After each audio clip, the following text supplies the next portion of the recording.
What up? What up, my guys? Welcome to another show, man. It's NBA Talk with Jay Money. We powered by Wage Talk. It's $2 Tuesday over there at Wage Talk, man. If you'd like to get a 5% best bet over there for only $2, go check us out over there. We got great cappers like my guy Teddy Covers over here. Make sure you follow him as well at Teddy_Covers. How you doing, my brother? I know we were on the same side last night. How you doing? How you feeling? Yeah. I'm feeling. I Boston large last night. It's a big bet for me on the Celtics, and the third quarter was a little bit stressful.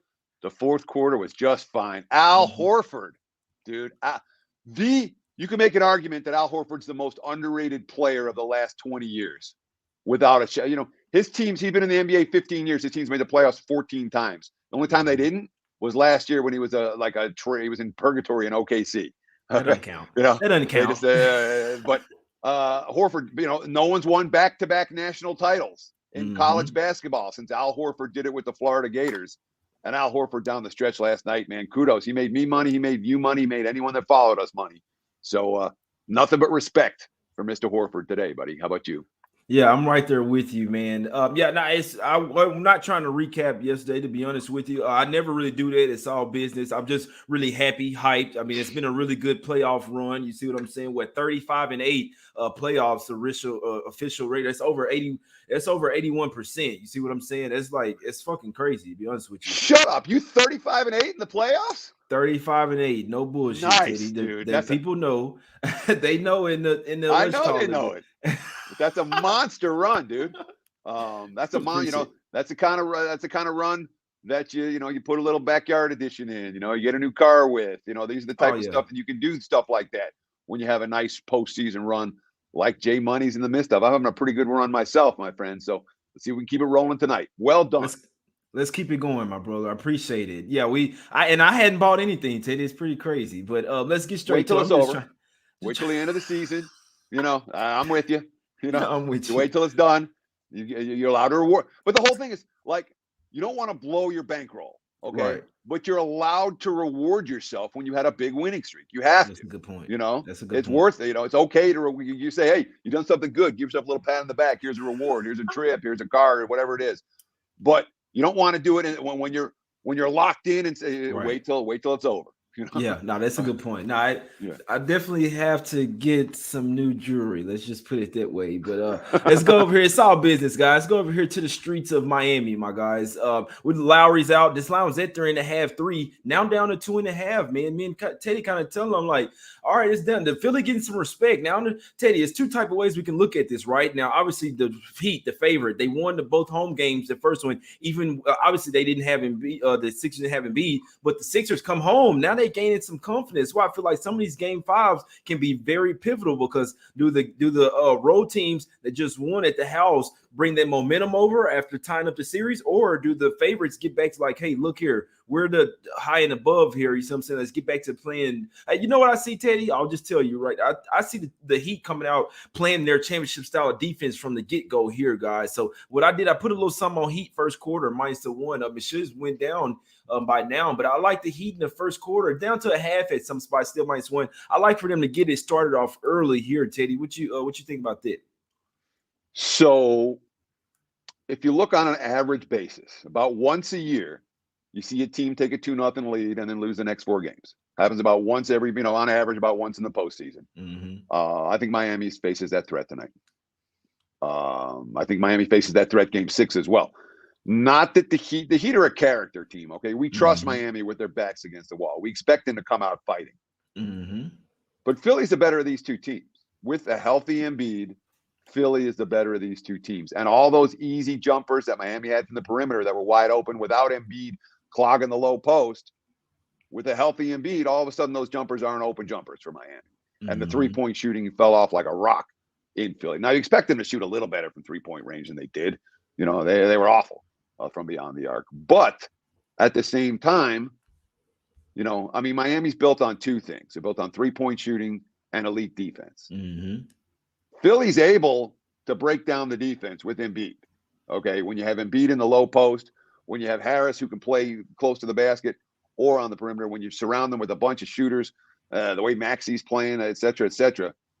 Philly matches up fairly well with what Miami wants to do defensively. So the Heat's number one advantage in the series, their defensive acumen. I don't think it's as big an advantage right now. And then the other issue is Miami's three-point shooting, which they were the best three-point shooter in the NBA this season. They live and die on the three-pointer, whether it's Hero, whether it's Duncan Robinson, who's sitting on the bench right now making a lot of money for doing nothing. Whoever, whether it's Oladipo, it doesn't matter. But Miami has to hit three-point shots, and the Sixers aren't giving up a whole lot of them right now. I think this series momentum has shifted significantly enough to look at Philadelphia tonight, and I think the Sixers are going to win the series. That's a good point. I don't necessarily think they're the better team, but they are playing better right now. And it's all about momentum. That's the thing about the playoffs. You're playing the right amount of basketball at that time. I mean, we could sit here and compare teams all we want. It doesn't matter. It's about who's playing right at that time, whose role players are playing as well, right? Because we know that the role players play better at the house. Guys like Shake Milton, Niang, they weren't doing shit in Miami, Embiid or not. They get back to the house, you got the home crowd around. We know that. Role players play better at the house. On the road, you got to trust your stars. So on the flip side of that, with the Heat, now you got guys like Strus, Gabe Vincent. You see what I'm saying? These are low-key the X factors. Tyler Hero as well. Now, I expect them to shoot better at the house, and they know that they were lacking on defense as well. Lowry was in both games, game 3 and game 4. He's out there playing on a hurt hamstring. He's not 100%. You can go at him. Look, guys, when the guys out there are playing basketball and they're not at 100%, it's detrimental to the team more than it is going to help them. You see what I'm saying? Because they're hurting the squad. They can't give it at all. So Lowry being out actually kind of helps the Heat here. Now you don't have a defender that you can go at easily. Another key injury here. He's questionable. Dwayne Dedmon, backup center to guard Embiid, right? Obviously, Embiid's still playing with the Mavs. I don't think he's 100% either. He will be pissed, Teddy, for not getting the MVP, but still, and like I said, guys, this wasn't even a huge play for me. It's not. I won't even go official with this. This is a personal play. I took the Heat -1. It's a small play for me. I'll be honest with you. This is a tough game for me because it's crazy because to an extent, Teddy, I agree with you, and I wouldn't be surprised if the Sixers did bring that momentum into this game. I don't think it'll happen in the first quarter, but as far as full game, I have noticed Jimmy Butler getting tired time and time again, having to carry the team, basically just like Giannis. So I'm staying away from full game. I lean Heat here early with their backs against the wall, playing with a sense of urgency. They have the much better coach making the adjustments as well, and you take out the element of having to depend on the bench as well too much of the game. So personal play, I put some small on Heat first quarter -1, T. Yeah, but from a prop standpoint, I mean, Bam Adebayo in the 2 games with Embiid versus the 2 games that weren't with Embiid. He had 23 and 24 in the 2 games without Embiid. He shot 15 of 21 from the floor, 21 rebounds in those games. Those are 2 home games, yes, but those 2 games he didn't have to face Embiid. The 2 games with Embiid, he's 11 of 21 shooting for a total of 30 points. So the shooting's down. The rebounding is way down. Only 10 boards the last 2 games. His fouls, been dealing with foul issues. 9 fouls after getting only 5 without Embiid. And if they don't have Dedmon tonight, which we don't know yet, but if they don't have Dedmon and his 6 fouls, that's all he's going to do is go in there and hack. And Adebayo keeps on getting outplayed by Embiid. Jimmy Butler can't play a whole lot better than he's already played. Dedmon can give you some offense though, Teddy. Dedmon can hit some shots, bro. He can hit threes. He can hit mid-range jumpers. He can actually be somewhat of not offensive force, but he's a little bit more than just defense, if you ask me. But they definitely need him to guard.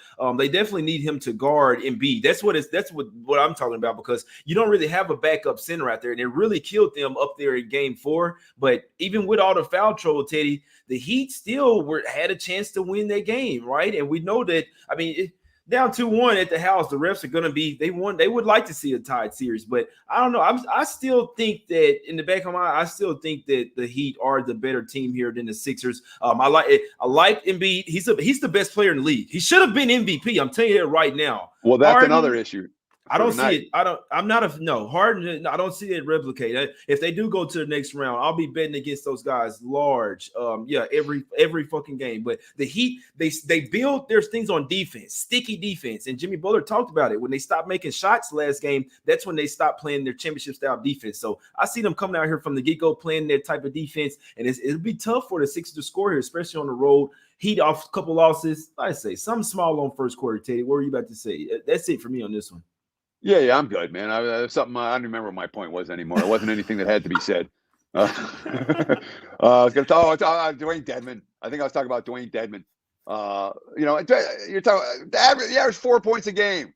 In this series. No, for the season. Yeah, well, I'm just he doesn't play a lot, but if you watch Miami Heat basketball, Dwayne Dedmon is a little bit more than defense. He can actually hit some mid-range jumpers. He can get hot from three. He's not the best player on the team by far, but he's their backup center. And put it like this, they need him in there. It's simple. So if you see him out, it's gonna hurt. So I just like looking at it from all different aspects. You see what I'm saying?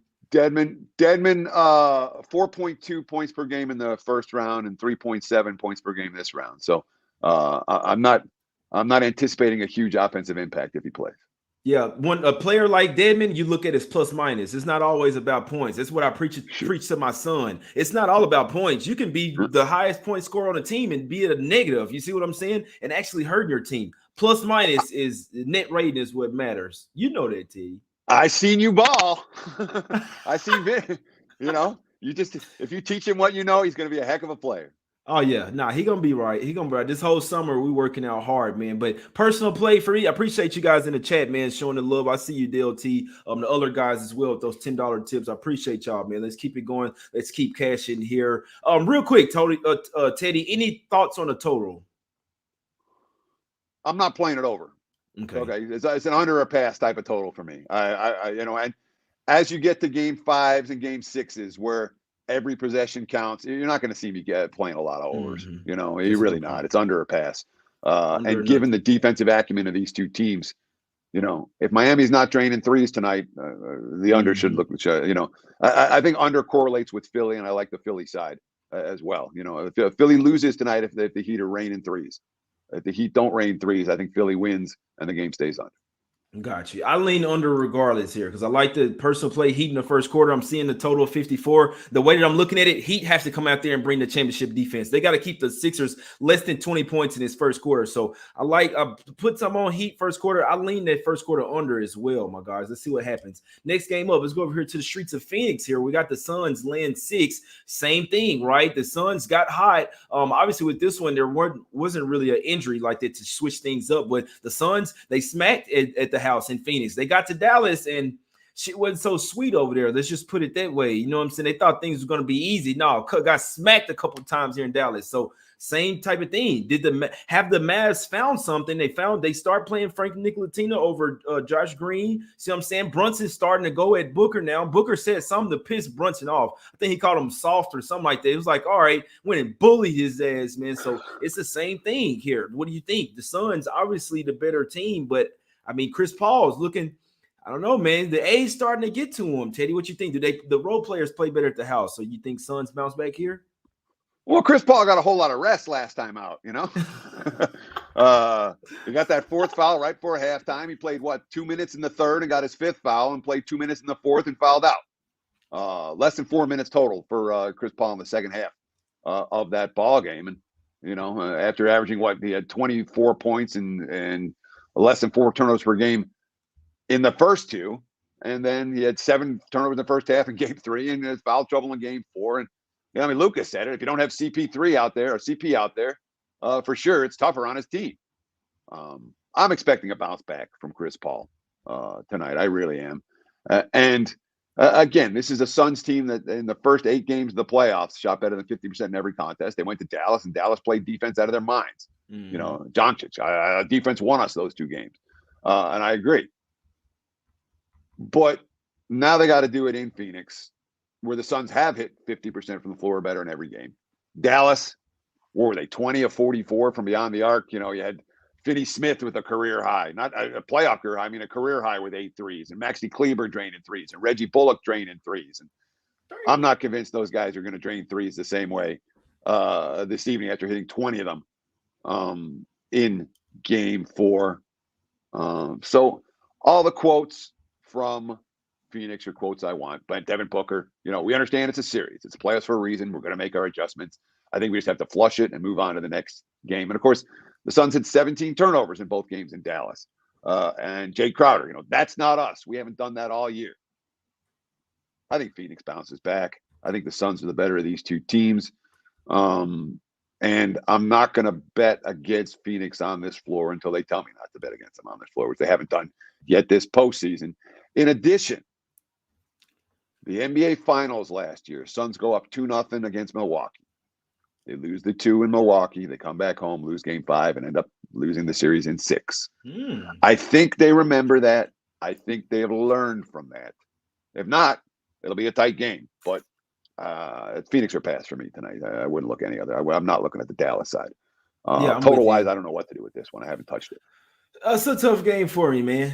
It's a tough one. I'll be honest. I'd lean Phoenix here, but I'm not betting this game. I don't have to. I don't have to bet every single game, so I'm not. What do the Mavs have found something? Like I say, they went with a little few different rotations. They can match up really well with the Suns. It's all about shooting, right? If the Mavs, it's really this simple. If the Mavs aren't hitting threes, they get blown out. If they're hitting threes, they'll have a chance to win. It's pretty much that simple. They have shooters, Reggie Bullock, Dorian Finney-Smith, Maxi Kleber. If people didn't know who he was, they know now. He can go off for some threes, man. This is not even talking about Dinwiddie, Brunson, and Luka. You see what I'm saying? These are all 3 other guys, X factors, guys coming off the bench, man. So I'm worried here. Like I said, man, you see the line, whereas the line is pretty tight as well. I don't feel like it's coming up telling you that the Phoenix is a smack city spot, pretty much a stock line here. So it's a tough game for me. I'm not betting. If you're betting it, hey, I wish you luck. I hope you smack the books, in all honesty. Everybody in chat, y'all know me.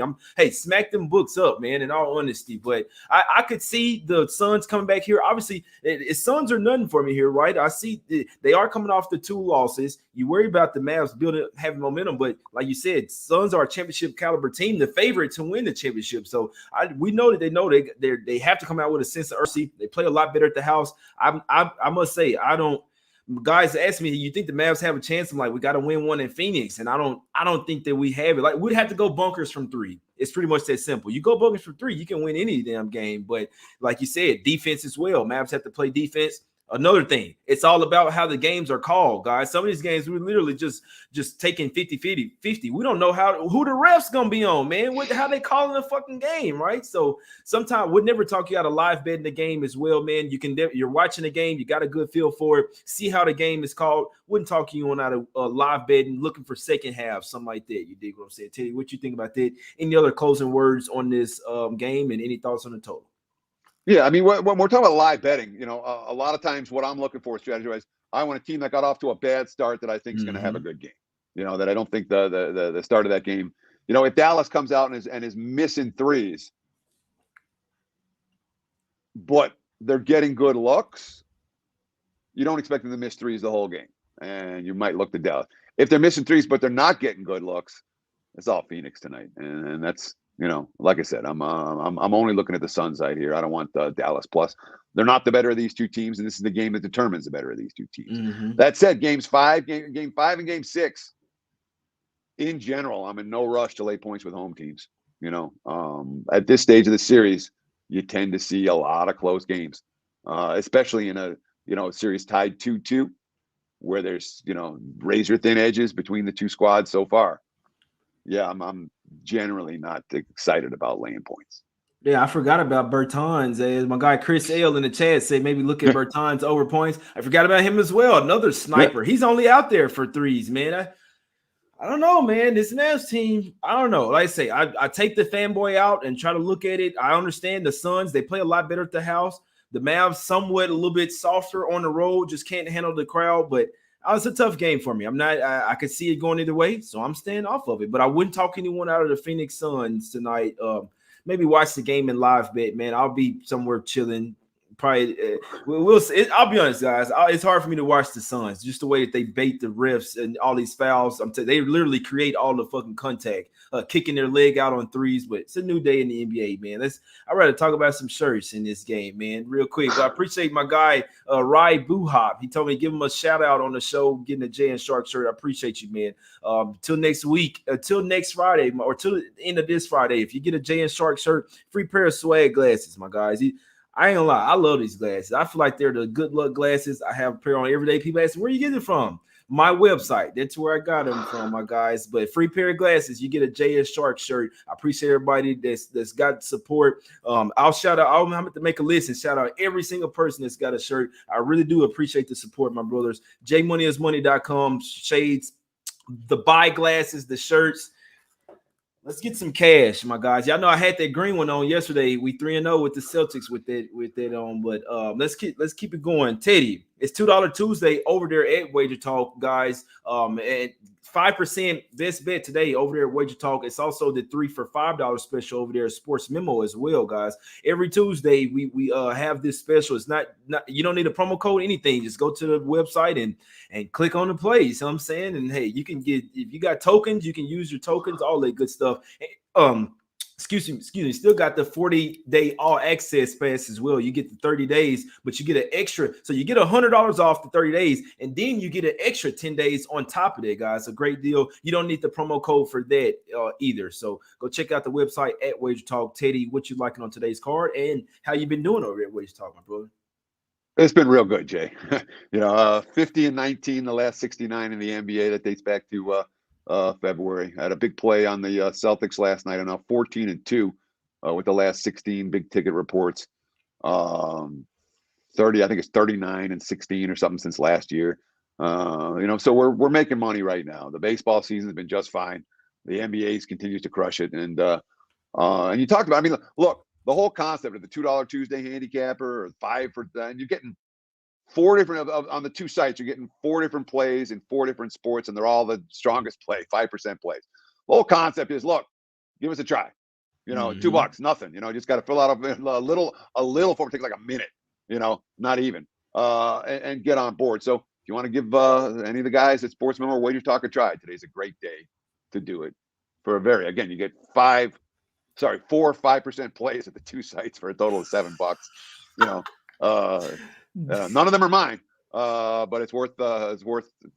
If you're interested, if you want to buy plays, it's not a bad day to get on board. Yeah, I'm right there with you. What you like on tonight's card, Teddy? Any leans? I got Philly plus 3.5 in my pocket. That number's gone, and I like. I can only play Phoenix.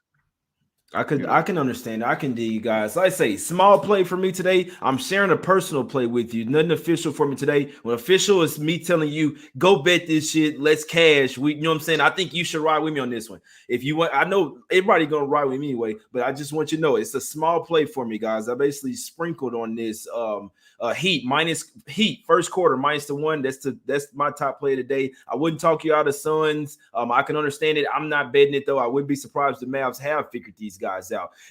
I would like to play the Heat for the full game as well. I think they're the better team. I think they're going to win this series, but I wouldn't be surprised to see Philly keep their momentum going. The Heat are a hit or miss type of team. Teddy nailed it. They're hitting their threes. They can really win a championship this year. If they're not, Jimmy Butler talked about it as well. When they're not making their threes, that translates to their defense not playing championship style defense as well. So they hit their threes and they play great defense, or they're missing them and they get down on themselves. Anything can happen, but I would be surprised if the Heat didn't come out with here something. Their backs against the wall, losing the last couple games. The far better coach here, regardless if Dedmon's in there or not. I know Lowry's out. I see these guys coming to play defensively here in this first quarter. Heat -1, unofficial, personal play. If you ride with me, let's cash, man. Let's get this cash. We will win today, my guys. We appreciate everybody for tuning in. Hit the like button, subscribe. It's us against the bookies, my guys. Let's get some cash. We out. We back tomorrow. Back at 3 p.m. Eastern.